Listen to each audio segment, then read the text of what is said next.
Hello বন্ধুরা, তো আমরা এখন যাচ্ছি ঘুরতে। বোনের বাড়িতে এসে একটু ঘুরতে না গেলে কি হয়, তাই আমরা এখন যাচ্ছি ঘুরতে তিনজন, তিনটা বাইকে। দেখাচ্ছি তোমাদেরকে আর কারা কারা আছে। এই যে পিন্টু, পুটু, খেপি, এই যে আমরা তিন বাইকে, তিনটি কাপেল যাচ্ছি হই হুল্লোড় করতে করতে খাতড়া দিকে ঘুরতে। খুব ব্যাপক ব্যাপক মজা হচ্ছিল। আর ফিরে আসছি দেখো কেমন, রাতের অন্ধকারে, নির্জল রাতে কোথার থেকেও হয়তো ভূত চলে আসবে।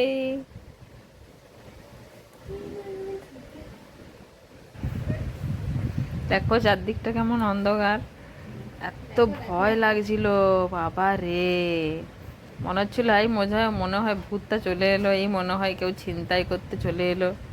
এত ভয় লাগছিল। রাস্তাটায় আসতে মজাও লাগছিল, আবার ভয়ও লাগছিল। তোমরা শুধু দেখো একবার, অন্ধকারটা দেখো চারদিকটা, শুধু গাড়ির লাইট দেখাচ্ছে আর কিচ্ছু দেখায় নাই। তো এইভাবেই ভয় করতে করতে ফিরে এলাম। টাটা।